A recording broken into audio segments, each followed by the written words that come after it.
Good afternoon. I hope your air travel was comfortable and uneventful. As part of your lullaby for the second leg of the journey to Boracay on this 2-hour bus trip, I was asked to give a talk on whether we need to change the current birth weight graphs that we use in the nursery to Filipino birth weight graphs. I guess this topic was conceived by the scientific committee as a potentially interesting topic since we are faced with the problem that the current birth weight charts by Lobchenko et al. That we are using are based on weights of American babies.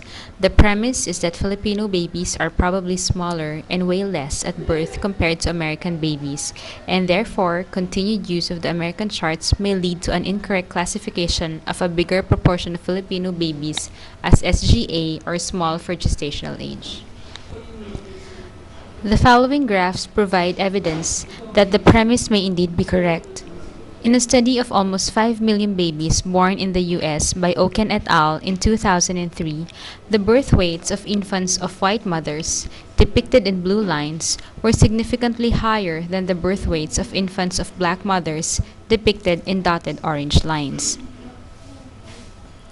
Similarly, in a study by Jansen et al. Of 2,700 infants born in Canada, published in 2007, birth weights of infants of mothers of European descent, depicted in blue, were significantly higher than the birth weights of infants of mothers of Chinese descent, depicted in green, as well as the birth weights of infants of mothers of Indian and Pakistani descent, depicted in tan.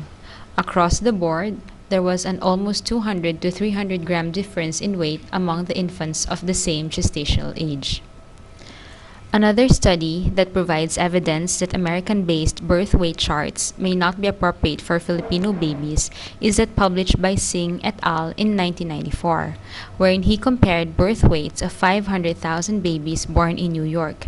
In this study, he found that Filipino infants weighed around 164 grams less compared with infants of white mothers of the same gestational age. This is the graph that we currently use in the nursery. It is based on the study by Lobchenko et al., published almost 40 years ago in 1967. It was derived from the birth weights of 14,000 babies born in Denver, Colorado, an area known to be of high altitude. This particular characteristic of Denver, that of being at high altitude, is very significant because infants born in high altitudes are known to be of lower birth weight compared to infants born at sea level. This is said to be due to the relatively hypoxic condition of the mothers related to the thin air or lower partial pressures of oxygen in the air at high altitude.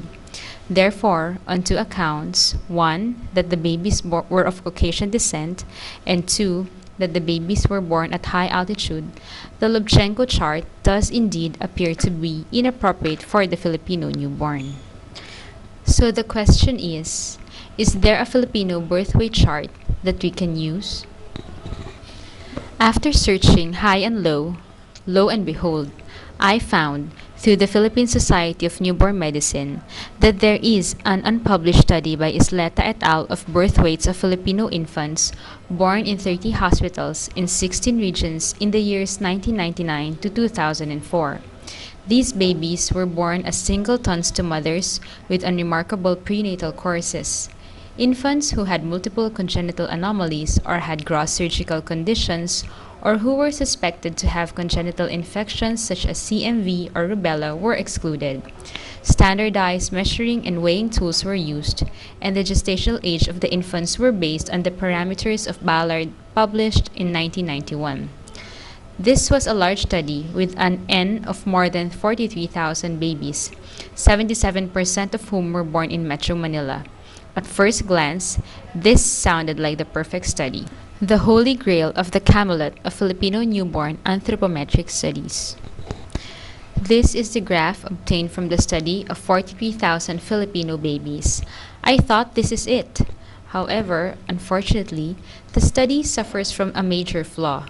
99% of the subjects were 37 to 41 weeks gestational age. This means that below these gestational ages, the data is sparse. However, lines and percentiles at the lower gestational ages were merely extrapolated and computer generated. one can encounter? Well, we can use the graph for the full-term babies since the data is good and robust. I therefore plotted the values from the Isleta study on the Lubchenco chart to compare and determine if there were significant differences. In this figure, I superimposed the values from the Isleta study, plotted as the blue and red stars on the Lubchenco chart that we use in the nursery.